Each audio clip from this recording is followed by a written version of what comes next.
Hey guys, welcome back to Kumasawa Reviews. This was one I was really excited to review. It's Takara's MP-33 masterpiece Inferno. You can see it comes with tons of accessories on top of just plain being a good looking figure. I'll say right off the bat, this thing's incredible. Outside of MP-10, it's probably the best masterpiece I've gotten to really mess around with. And as you can see, it's about 8.5 inches tall. Don't want to distract too much, but it's really nice. So if you get the opportunity to buy it, mess with it, anything, you got to get your hands on this one and check it out for yourselves. I really like it. But alright, taking a closer look at the accessories here. Now this comes with more accessories than, I usually dig, but they're nice. The hose, the gun, the alternate cartoon helmet, as well as some alternate faces. It has the different cartoon colored cab fronts, bumpers and things like that, as well as the hoses for his hand. Nozzles, whatever you want to call them. There it is. Right, now taking a closer look at Inferno himself. It's just a pretty piece, and you could see the engineering on this thing is insane. It's the first Inferno toy to actually integrate the ladder into his back. Completely clean, and no parts forming or anything like that. It's really cool. I'll give you this top down, bottom up view.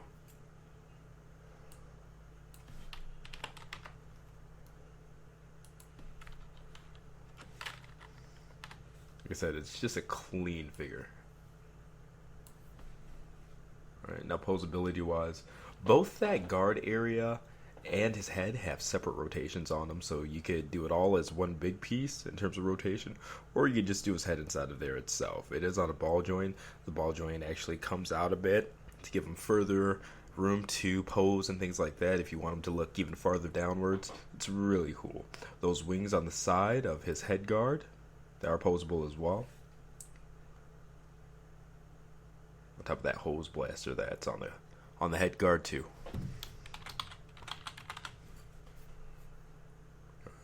Lots of room for shoulder articulation, and you can pop that piece out if you want to cheat a little bit. You might have to work with your angles if you're doing photography and stuff, but it does give you some extra room there.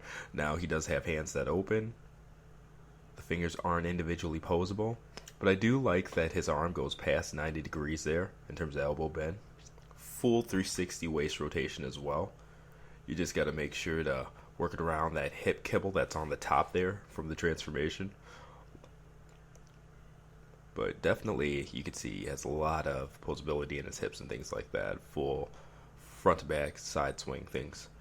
Alright, and again, past 90 degrees. Tons of ankle tilt there. And his feet do move forward and back. Put him into a quick running, walking, whatever you want to call it, pose.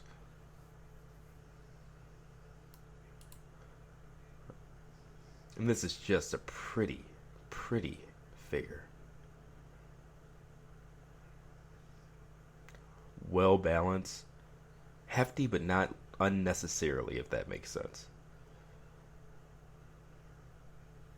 And this is still on order at TFSource, or in stock at TFSource, $139.99.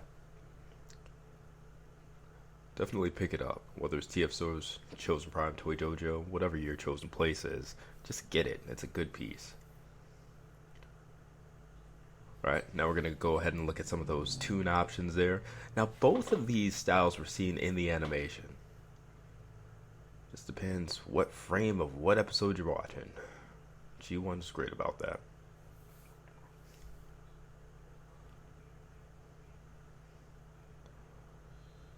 Okay. Now, it comes with a total of 4 faces.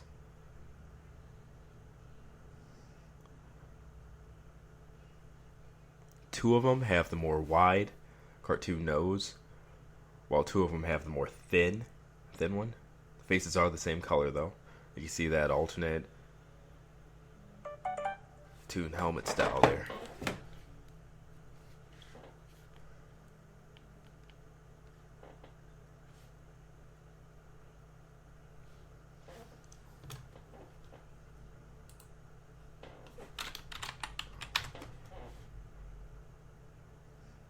Alright, you can see how this pegs out.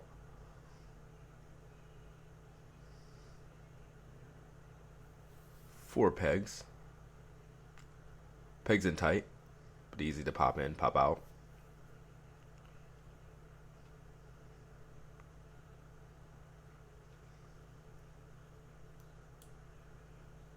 Getting the nozzle on is pretty easy. Change that hand out there.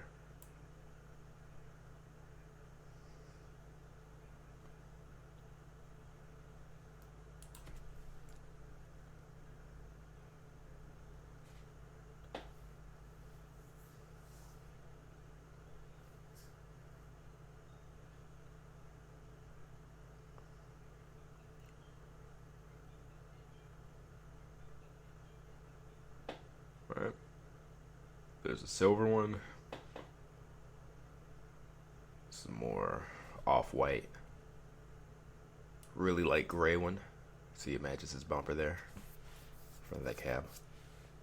Alright, so I don't have a red alert, but it does come with that piece to help him carry red alert. We're subbing in True Force Mega Man. Doesn't exactly look as G1 accurate, but you can get the idea here. It is pretty cool that they come with parts like this to reenact those scenes in general. So,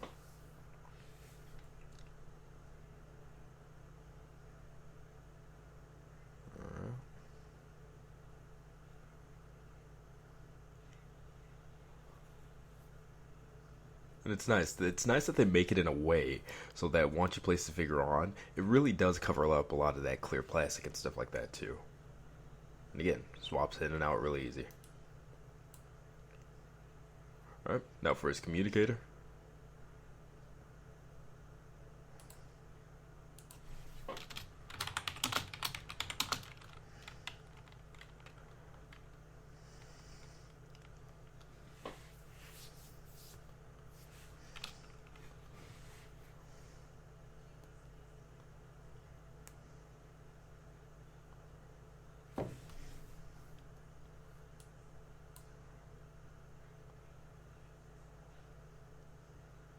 Well, it's sort of pretty easy in the other arm. Why he comes with 2 communicators, I don't know.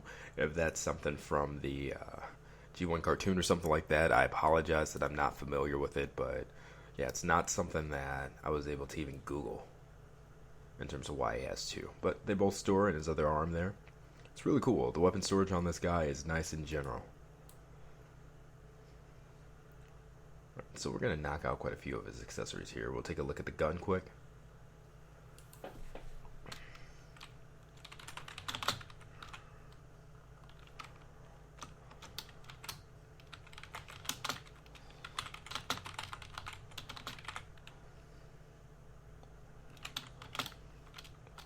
Get him into a pose there.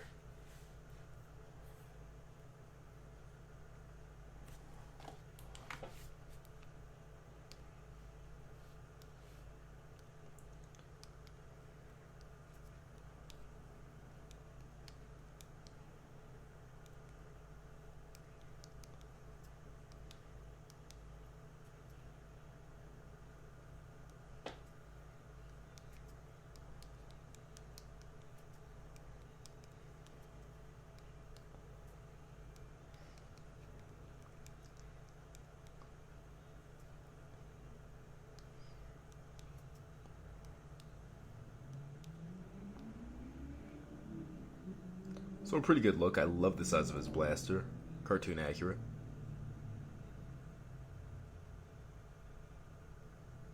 Now I'm going to show you the storage for his blaster. Like I said, it has it all. It's really neat.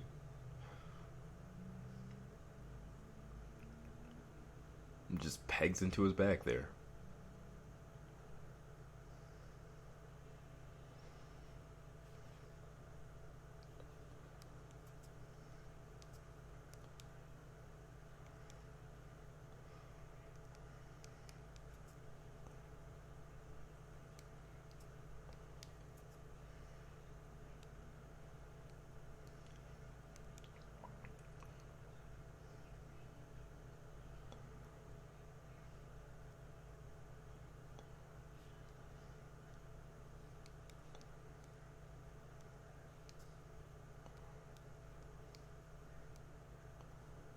Alright, checking out his hose here. And it is awesome that he came with this.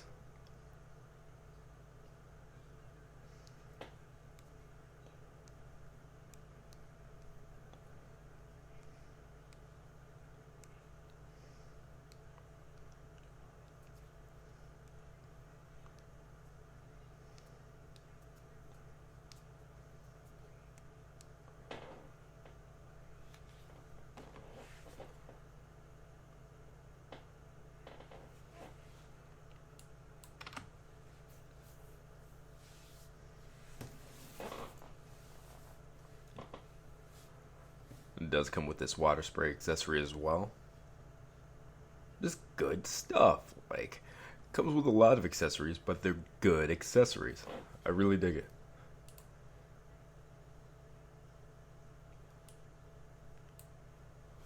And of course, check out the full gallery for this guy on kumastyle.com. Tons of fun pictures. I think it's at about 30 or something like that. I literally had to just stop myself from taking pictures because it's just one of those ones that it's so photogenic. It comes with so much stuff. It's so posable that you could shoot this guy for days and it just works. He's really friendly with the camera. So it was fun and I hope you guys check it out. It's definitely one of my best galleries to date.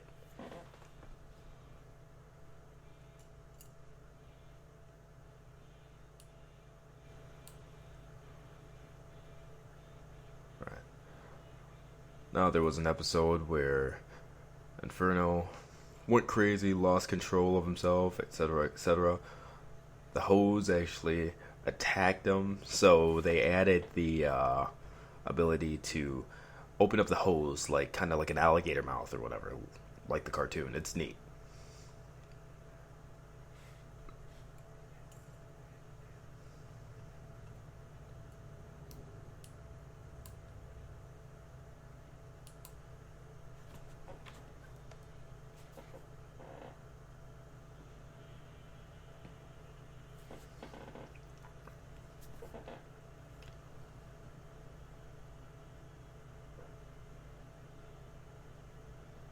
Alright. So, after that awkward pause there, I'm doing a comparison with Make Toys Hellfire, and they're different. I mean, I like the look of the Takara Inferno more, but the Make Toys Hellfire, it's definitely different, and it offers a different style to it. You know, this is a beefy war style Inferno rather than the more cartoon accurate one you see that Takara made. So they definitely have their place. And of course, can't be a Autobot Masterpiece review without that comparison to Hasbro MP-10.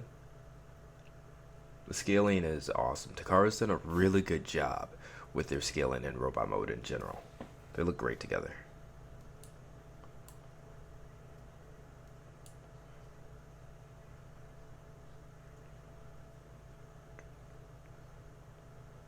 While I'm at it, this is my MP10 has the Shadow Fisher upgrade kit for it, which does come with the LED eyes and stuff like that, but there you go. Now we're taking a look at the alt mode there. Take a look at how the blaster stores on it. Pretty straightforward. Not really the best look in my opinion, but it stores, so not something you have to use at all. Options are a good thing. You just close that panel over for a more clean look, as you can see. The bottom handles the kibble really well as well. Now, front to back on this guy, let's see how long it is. It's about 8.5, 8 3/4. Now extending the ladder out.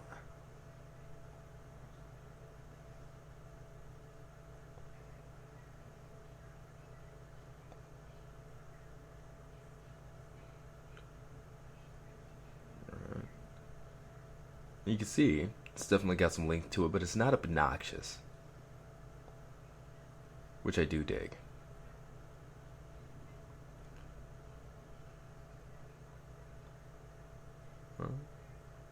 And that's about 8 1/4, the ladder itself. Now, one thing that's neat about this, it does have an option. There's a hose there. Sets on the end.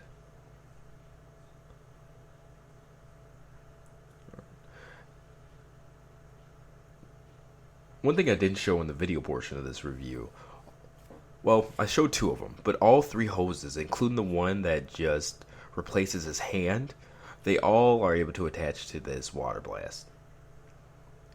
So it's a really nice implementation. Alright, and that was it. This has been Takara's MP-33 Inferno. Definitely an awesome piece, one of the best masterpiece toys I played with first or third party. Check out the full written review and gallery on kumastyle.com. Check out my Facebook page, Instagram, all the good stuff. See you next review.